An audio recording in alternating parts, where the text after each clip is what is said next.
Jill was telling me this, I don't know if it's a meme, whatever she read, and I was like, huh. It says, it's illegal to sell a used mattress, and yet we'll pay $100 a night to sleep on one in a hotel. And I was like, ew, that's right. It's kind of gross if you think about how many people have slept in those beds. Blankets thrown over all of it. That's what I used to do. Who is it? Is it my mom? Somebody I know brings their own sheets when they go to, because of like detergent issues. They use super powerful bleach. They do? Yeah, hotels do. Yeah. I like to think that. Yeah, we don't want to watch those horror stories when they go in with the blue light. Yeah, those. I feel like Jill and I feel like we get them every trip, at least once a year anymore. Ugh. Anyways, but that being said, Jill and I, you guys know I love to travel, and Jill is my travel partner. If you've seen our Facebook picture, she's the redhead in my picture. And so usually we stay in kind of like the $100 a night hotels, the $75 to $100 a night hotels. We don't stay in the middle of the city center. We're not staying at the W. We're more of a, she doesn't like Best Western. We're more of a Holiday, well, no, I hate Holiday Inn Express. Don't go to those jerks. Like an Embassy Suites, or, we're kind of the lower end, but still nice. We make sure they have breakfast and alarm clock. It's our running joke. Do they have an alarm clock? Even though we don't use it. But, we stay in like the lower end where you walk up to the desk, you check in, you carry your own luggage up to your room, and then, and anything besides the coffee in the room you have to pay for. Well, last year we went to Cancun, and we stayed in an all-inclusive, which we had never done before. And it was like a totally different experience, right? So like we roll up, it's in Mexico, right? We roll up, and the second you walk out, there's someone who's grabbing your bags for you. There's a concierge, she's like, oh, hello ladies, how are you? Welcome, here's your champagne.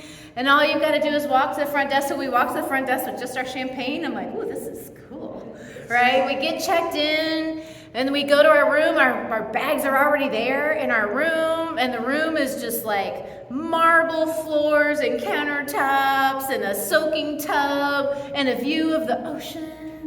And it was beautiful, and everywhere, like we go to the lazy river, and we'd sit by the lazy river, and every half hour the little waiter guy would come by like, do you ladies need a drink? Do you want a snack? And it was free, and he'd just bring us our pina coladas and our chicken wings or whatever it was that we wanted, and we didn't have to go anywhere, and we would get dressed up, and they'd be like, oh, welcome to the hotel, like welcome to this fancy restaurants, and we'd get dressed up, and they had music, there was a concierge, there was a coffee bar, which turned into a patisserie halfway through the day, which I did not realize until halfway through the trip, and I was very mad.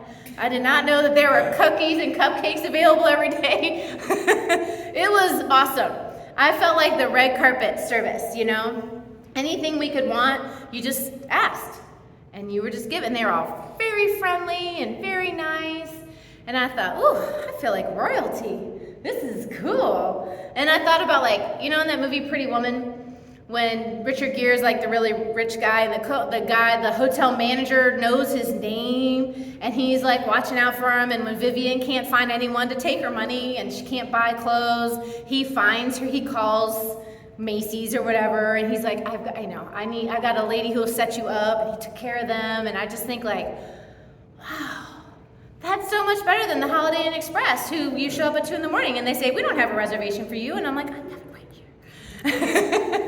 here. So don't go to Holiday Inn Express. But that service is amazing. Like I think about that level of service, and like one time Jill and I were walking downtown yesterday, and we saw Boca. And we went to Boca for someone's birthday years ago. And when you go to Boca, that's like, we're talking $50 to $100 a plate. I don't go there very often. I'm a teacher, I don't make that kind of money.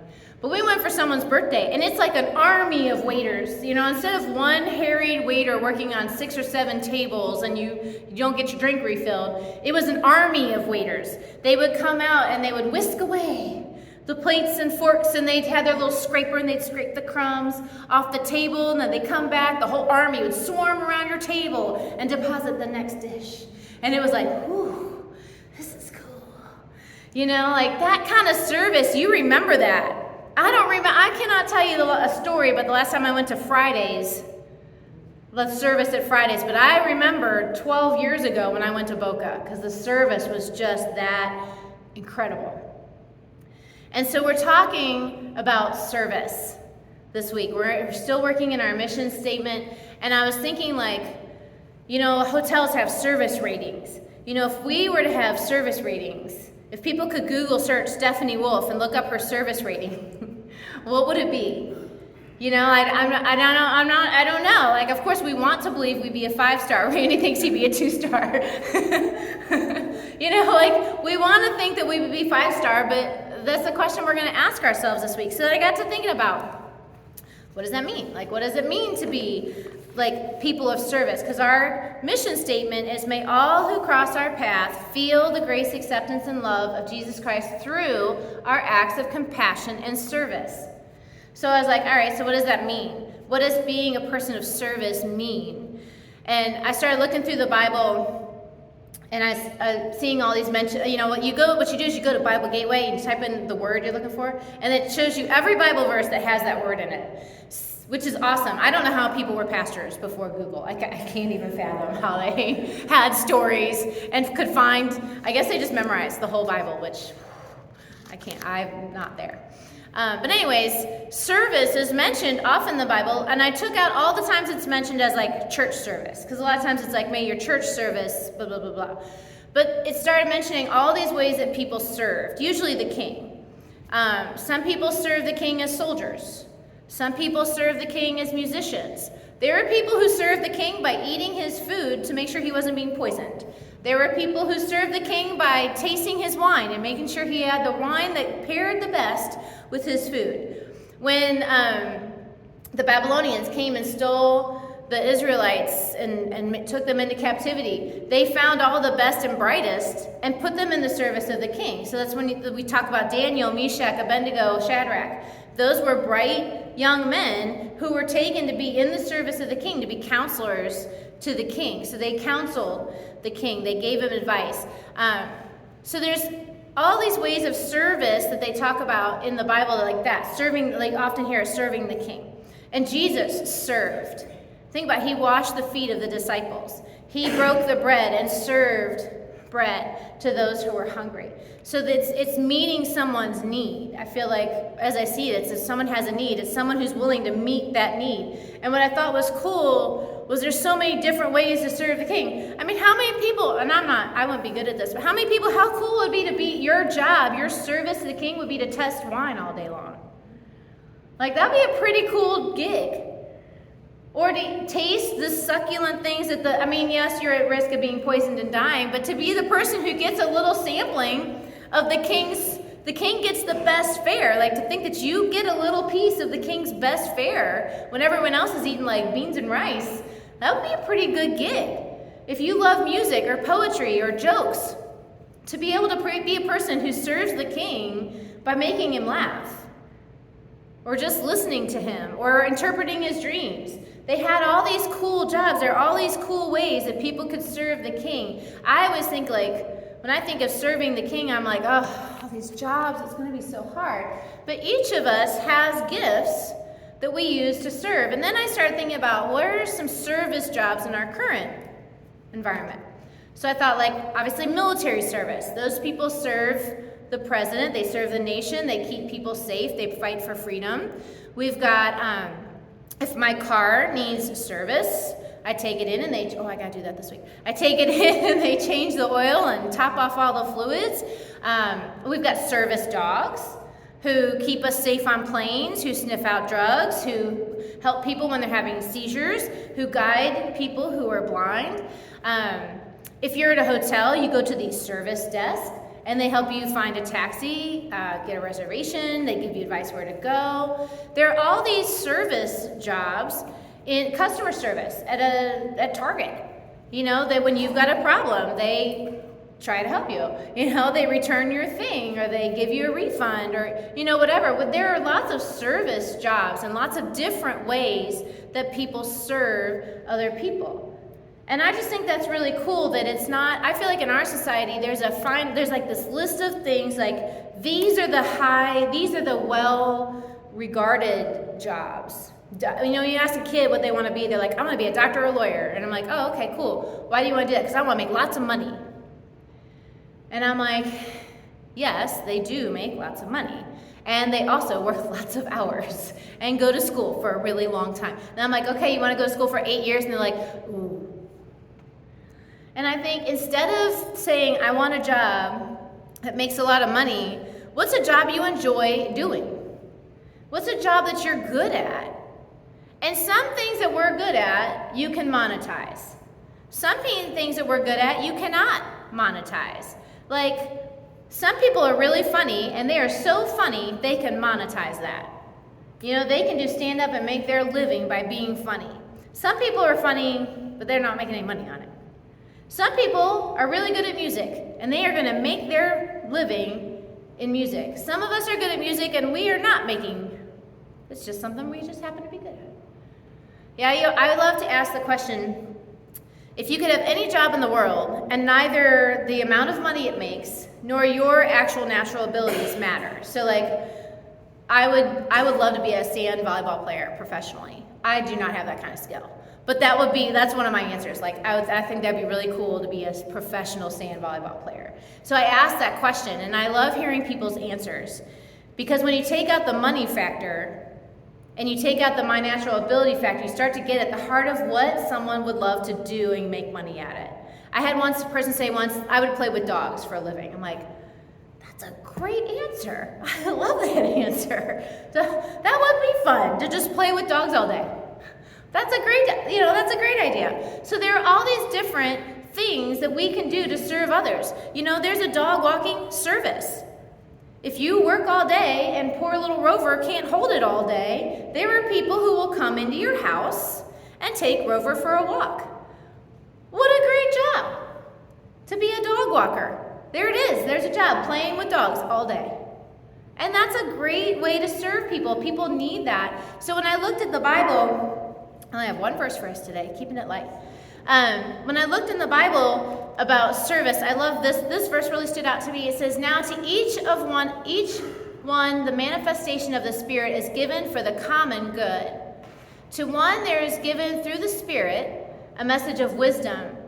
To another a message of knowledge by means of that same Spirit. To another faith by that same Spirit. To another the gift of healing by that one Spirit.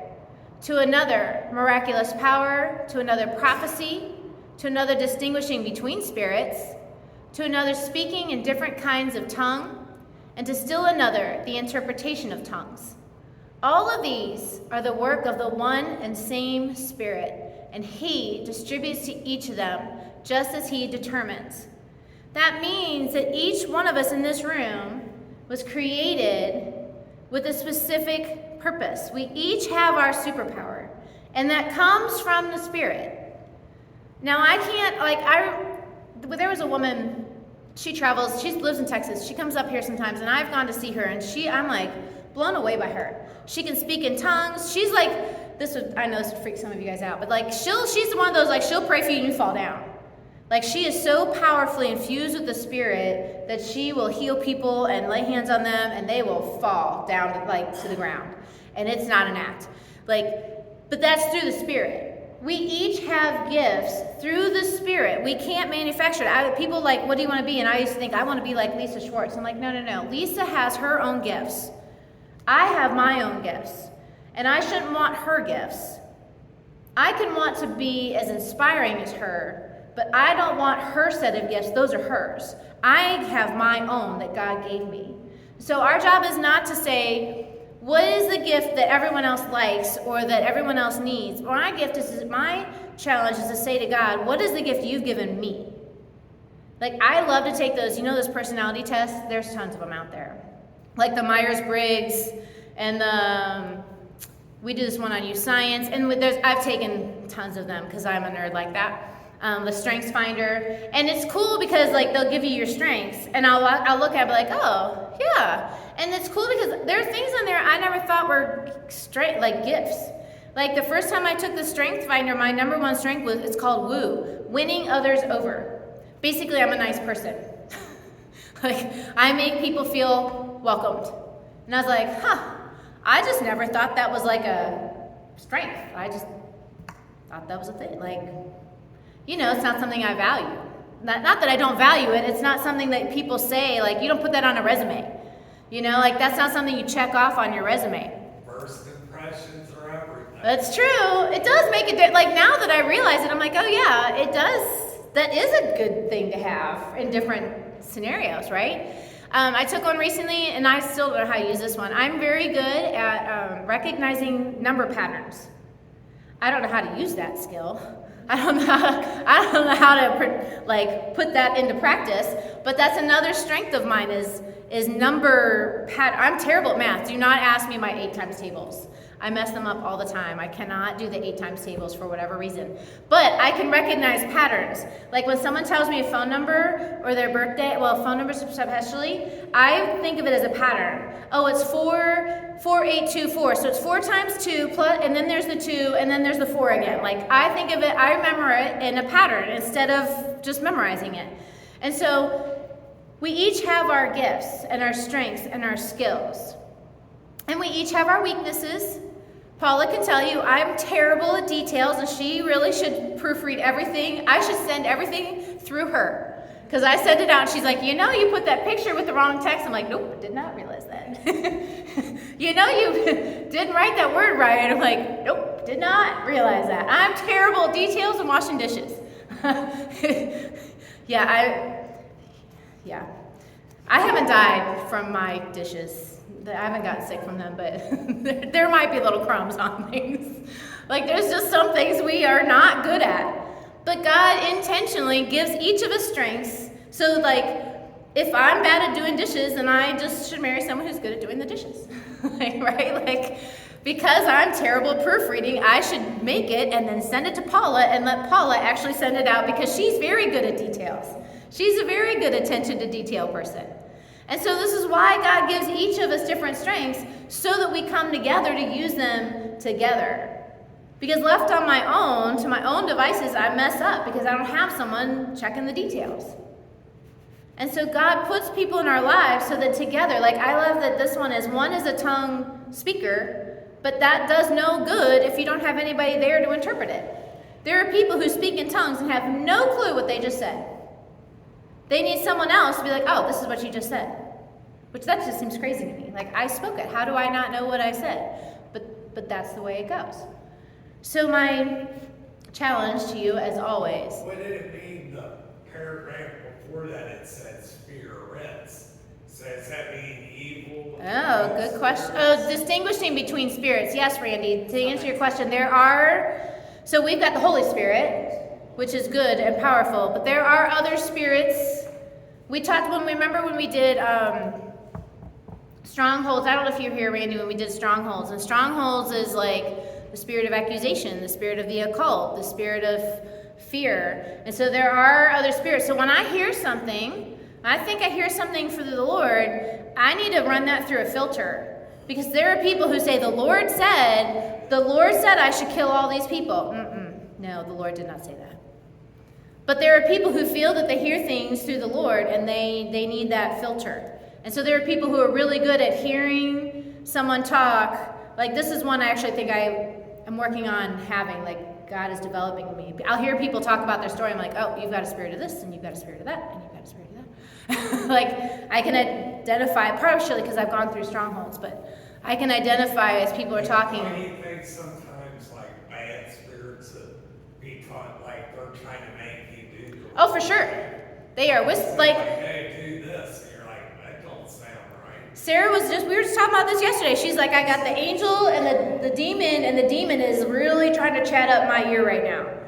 Yeah, and absolutely. So we are all supposed to run that through a filter, and the enemy is always trying to talk in our ear to get us to say and do stuff that we shouldn't. But some people are really good at like when you pray, especially when you pray for somebody, like being like, oh, I'm going to pray this thing off of you. I feel in my spirit that you've got this whatever going on, and I'm going to pray that off of you. So, yeah, so those spirits, see how that's a little less spirit to the bad guys?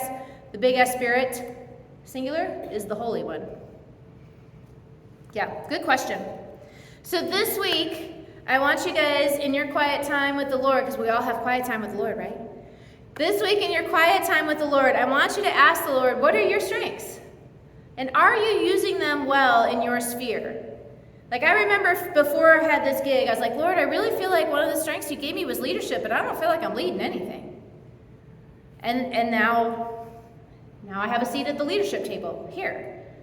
You know, like, I feel like he's like, okay, like, I'm going to give that to you. So ask the Lord, what are your strengths? And understand that they might be something like playing with puppies. Okay? You might be really good at listening to people. You might be really good, like Rob's really good with spreadsheets, so he does the money. Steph's really good with kids, so she runs the kids program. Dale is really good at fixing stuff, so he fixes the stuff. Paul is good at music and details. John has time on his hands, and so he does the food pantry. Molly, she's great with that. She has a lot of great ideas. When she comes to board meetings, she has these great ideas. And so it's just, each of us has strengths. How can we use those strengths? Roxanne's strength is that she's here every day and she does that communion, and I love it. So how are we using our strengths for the kingdom? How are we serving those in your sphere, whether you're working or retired, in your family, in your neighborhood, wherever you are? What are your strengths? And are you using them to bring the kingdom of heaven on earth as it is in heaven through your acts of service? We are called to serve those around us, even those jerks who we don't want to serve. We are called to serve those people around us wherever we go, not just Sundays when we come into this building. So ask the Lord that question during your quiet time this week, please. In Jesus' name we say, amen.